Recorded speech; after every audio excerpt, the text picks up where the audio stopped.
Hola a todos y bienvenidos a nuestro podcast. Hoy nos encontramos aquí para adentrarnos en un tema apasionante, la influencia de la religión en la historia del gran libro La fiesta del chivo.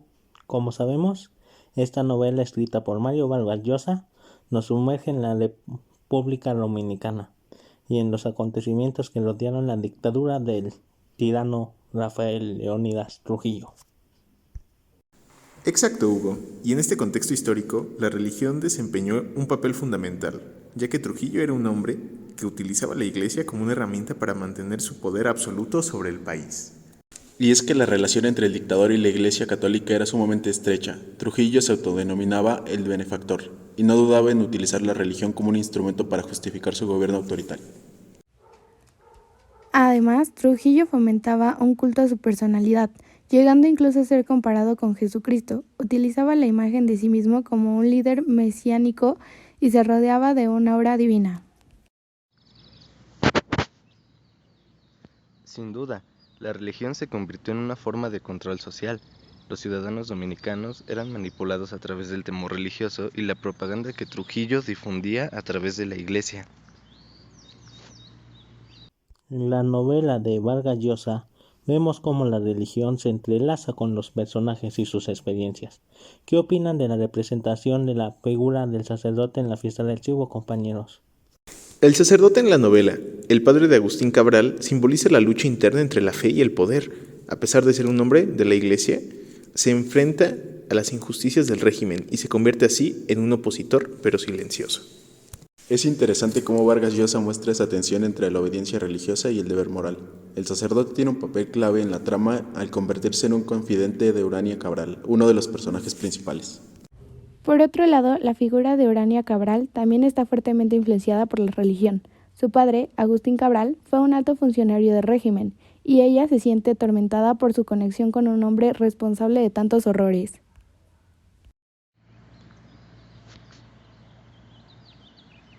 Así es, Jimena. Urania representa esa dualidad entre el perdón y el rencor, entre el deseo de dejar atrás el pasado y el peso de la culpa. La religión juega un papel clave en su búsqueda de redención. Sin duda, la fiesta del chivo nos muestra cómo la religión puede ser utilizada como una herramienta para el control y la manipulación política, pero también cómo puede generar conflictos internos y cuestionamientos éticos a uno mismo. Y es que en la historia de la humanidad, la religión ha estado presente en muchos momentos cruciales, moldeando así nuestras sociedades y nuestras creencias. Exactamente, Alberto. En este programa exploraremos más a fondo la influencia de la religión en la novela de Vargas Llosa, así como otros aspectos de la historia y la cultura. Estoy emocionada por esta conversación en la que podemos analizar y debatir sobre estos temas tan relevantes. La religión y su influencia en la sociedad siempre ha sido un tema apasionante. Sin duda, Jimena. Estoy seguro de que este podcast nos hará reflexionar sobre la importancia de comprender y cuestionar los roles que la religión ha desempeñado en la historia y cómo ésta ha afectado nuestras vidas.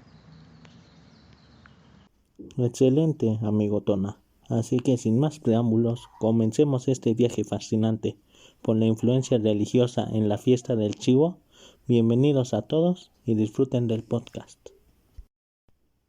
Muy bien, amigos, ya que hemos hecho una introducción al tema de la influencia de la religión en la historia del libro La fiesta del chivo, ahora vamos a profundizar un poco más en este aspecto y a ver cómo se refleja esta en la novela Vargas Llosa. Alberto, ¿qué puedes decir al respecto?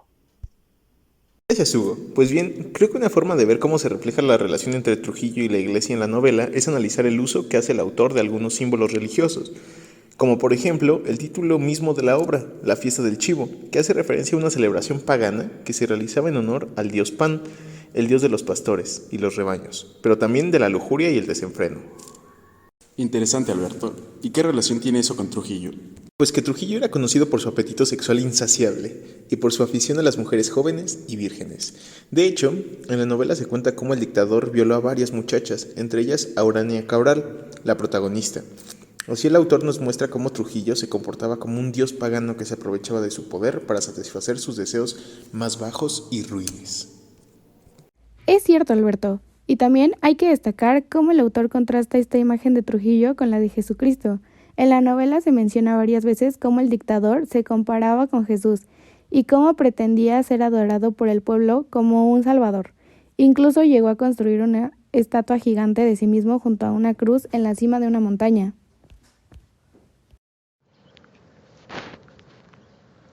Sí, Jimena, y eso nos lleva a otro símbolo religioso importante en la novela, la cruz.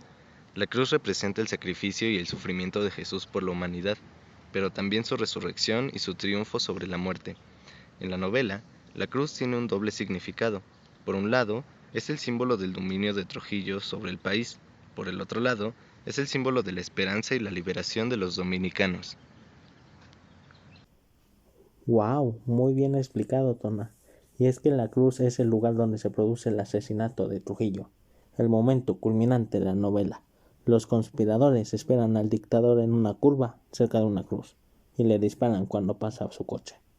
Así, la cruz se convierte en el escenario donde muere el tirano y donde nace una nueva etapa para la República Dominicana. Exacto, Hugo. Y creo que aquí podemos ver otra crítica o denuncia que hace el autor al régimen de Trujillo, y es que el dictador no solo utilizaba la religión como una herramienta para mantener su poder absoluto sobre el país, sino que también la tergiversaba y la corrompía con sus actos. Así es, Alberto, y eso lo podemos ver también en cómo Trujillo trataba a los sacerdotes y a los obispos que se atrevían a cuestionarlo. En la novela se cuenta cómo Trujillo mandó a matar al arzobispo Arturo de Lara y cómo torturó al padre de Jesús Galíndez. Sí, Jesús, y también podemos ver cómo Trujillo manipula a los fieles con su propaganda y su demagogia. En la novela se menciona cómo Trujillo organizaba misas multitudinarias donde él mismo repartía limosnas y comulgaba con el pueblo. También se dice cómo Trujillo hacía donaciones millonarias a la iglesia y cómo financiaba obras sociales y educativas. Claro, Jimena. Y todo eso lo hacía para ganarse el apoyo y la simpatía de los dominicanos, y para ocultar sus crímenes y sus abusos. Así, Trujillo creaba una imagen falsa de sí mismo como un líder benevolente y piadoso. Acertado, Tona.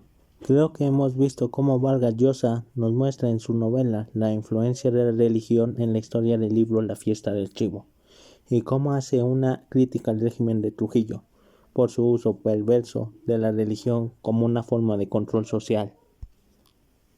Así es, Hugo, y creo que esta crítica sigue siendo válida hoy en día, cuando vemos cómo algunos líderes políticos o religiosos siguen utilizando la religión para manipular o engañar a las personas.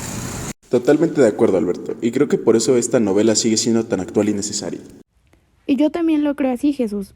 Y creo que esta novela nos invita a reflexionar sobre nuestro propio papel como ciudadanos y como creyentes. Y así llegamos al final de este podcast sobre la influencia de la religión en la historia del libro La fiesta del chivo. Esperamos que les haya gustado y que hayan aprendido algo nuevo e interesante sobre esta novela y su autor. Les invitamos a leerla si no lo han hecho aún y a dejarnos su comentario o preguntas en nuestra página web o en una de nuestras redes sociales. Muchas gracias por acompañarnos en este viaje fascinante por la literatura y la historia. Hasta pronto.